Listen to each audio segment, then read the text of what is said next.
Do you buy your worm weights in bulk like this from Bass Pro or Tackle Warehouse or somewhere? But they're all shiny, just the lead colored, and you want to get them painted?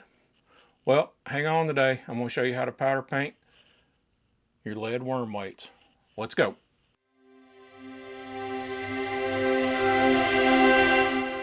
So to get started, well, this is really kind of an easy project. Really, all you need is your powder paint, and today we're going to do some in June bug. And to do this right, you could dip it straight into the jar, but it really helps if you got a fluid bed. Now, if you don't have a fluid bed, go check out this video somewhere up here and check out how to make a fluid bed. This is how I built mine, and I really like this thing. It really works well. There's a couple things you're going to have to construct, and one of those is a little wire that's got a loop on it, and we'll explain what that's for in a minute. And then out of the same wire, you're going to want to make another one that kind of has a little loop on one end, and it's about 6 or 7 inches long, and that's about it. And it's about 0.45, I think.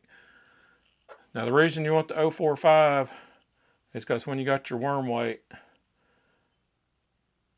we're going to stick this thing on there like that here in a minute for the painting process, and the 0.45 is really close to the inside diameter of the hole of the worm weight. So now you might want to check your worm weights. You might need to go a little bigger or a little smaller, but generally that's what you're going to have.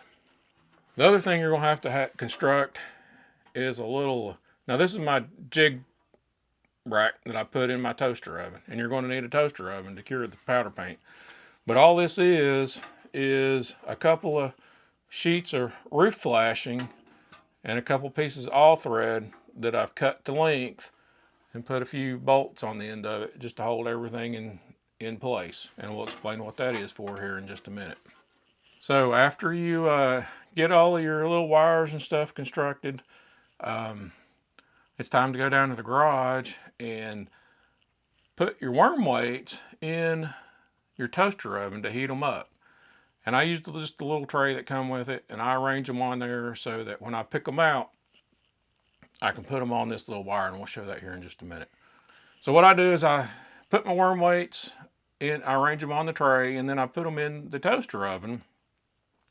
And then I let that toaster oven heat up for about 10 to 15 minutes at about 300 to 350 degrees or something. And what that does is it gets your lead to the point that when you dip it down into the powder paint, it's going to fluidize and everything and coat your worm weight. So what you do is after you sit there for 10 or 15 minutes, take a worm weight out of the toaster oven, and you're going to stick it on your little wire that's got a loop in it. So you could take your little wire here and stick it on your worm weight on there and heat that up. Now, that's going to cause you problems, because once you heat this wire up, it's going to start getting paint on it, and then when you go to take this thing off, it's going to be hard to do. So that's the reason I take my worm weight and heat it up inside of the toaster oven, so this little wire here stays cool. Now another little thing is this little loop on the bottom of it.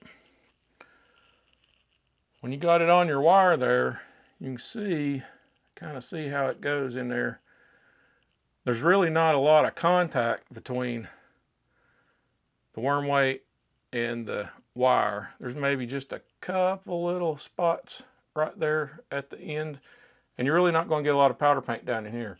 And what that does is it doesn't like glue your worm weight to your wire. So that's another good reason to put that little loop on it, and it kind of holds it on there where it needs to be. So when you take your worm weight out of the toaster oven, you're going to want to use a pair of hemostats or needle nose pliers or something to get those things out of there. And then you're going to thread that thing onto your wire that's got the loop on.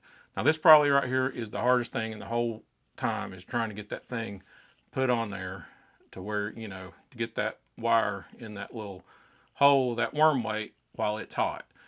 Now once you get that thing on there, you're just going to take that, you're going to transfer it over, and you're going to dip it down into your powder paint. Swirl it around there good, make sure everything gets coated, and you should be good to go. Now, if your worm white kind of comes out and it's a little dull, and it's not shiny like this one is, you can see them there, that's all right. There's two things you can do. One, you can leave it like that, and then when you go to cure it in the toaster oven, it'll be fine at the end. It's just like a jig. If you don't get it perfectly shiny and everything, you can put it in the toaster oven when you go to the curing process, and it'll be okay. The other thing is, you could take this thing and just put it over the top of a heat gun a little bit, and it'll shine it right up. Now, after I've got the worm white coated in powder paint and everything, and it's still hot, I'm going to take that thing and I'm going to dip it down into a little cup of water. So what that does is, one, it cools the wire off. It also cools your worm white off so that you can pull that thing off and not brand yourself, with your favorite worm white. And then you're ready to just do that again, pull another one out and stick it on your wire and just rinse and repeat that whole process until you got all your worm whites done and you're ready to go. Now, when you got a bunch of worm whites, and I've got about 10 here, and you're ready to go through the curing process, that's where your other little wire here comes into play that's got the loop on it. So all you're going to do,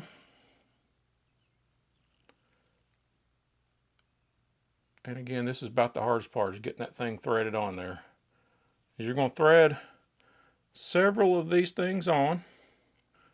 So when you got them threaded on there, and you can thread as many as you want to on there, what you're going to do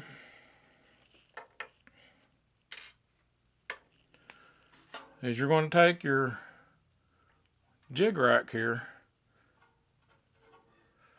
and that's where this loop comes in. I hook one side on,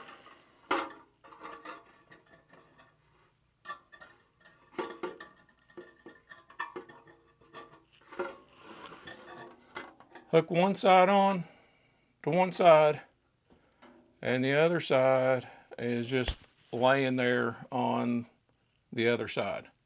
Now what that little loop does is, if your wire's not perfectly straight, you put that thing on there with those weights, so it's going to kind of roll and everything, and that just kind of keeps it from rolling and everything and kind of locks everything into. So after you got that done, you're ready to go back down and put all those into your toaster oven and let them cure. And whatever your instructions say on your powder paint, look at that. It's usually about 350 for about 20 minutes. Put them in the toaster oven, let them cure. When they dry or cool off, you're ready to go fishing.